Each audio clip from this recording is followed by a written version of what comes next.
रोजच्या वापरातील काही महत्त्वाच्या टिप्स. 1.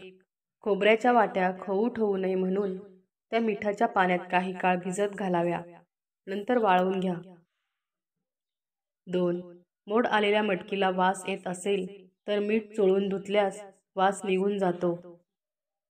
नंबर 3. लिंबू वापरल्यानंतर ज्या साली शिल्लक राहतात त्या फेकून न देता त्या एका डब्यात भरून फ्रीजमध्ये ठेवा आणि साठवलेल्या सालींना मीठ लावून त्याने तांब्या पितळेची भांडी घासली तर भांड्यांना छान चकाकी येते. 4. बरेच वेळा खिचडी भांड्याच्या तळाशी लागते. अशा वेळी परातीमध्ये पाणी घेऊन लगेचच ते भांडे परातीमध्ये ठेवावे, म्हणजे चिकटलेला भाग लगेच निघून येतो. 5. बाजारातून रवा आणल्यावर तो लालसर होईपर्यंत भाजावा आणि डब्यात भरून ठेवावा, म्हणजे त्यात अळ्या किडे होत नाहीत. 6. कोणतीही सुकी भाजी बनवताना पसरट आणि जाड कढईचा वापर करावा, म्हणजे भाजी करपत नाही आणि छान शिजते. 7. कढीमध्ये थोडीशी साखर घातल्यास कढी आंबट गोड होते आणि चवीला छान लागते.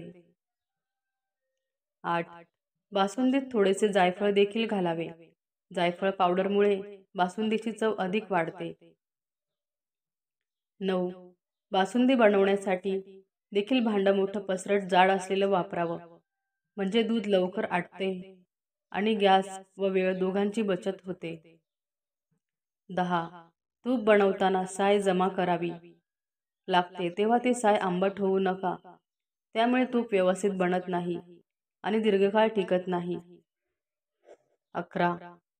तूप बनवण्यासाठी तुपासाठी साय साठवताना त्यात थोडे दही घालावे, त्यामुळे साय खराब होत नाही आणि तूप चांगले तयार होते आणि रवाळ होते. 12. तूप काढताना त्यात चिमूटभर मीठ आणि साखर घालावी, त्यामुळे तूप चांगले बनून दीर्घकाळ टिकण्यास मदत होते. तसेच तूप बनवताना त्यात विड्याचे पान देखील टाकू शकता, त्यामुळे तूप रवाळ होते. धन्यवाद.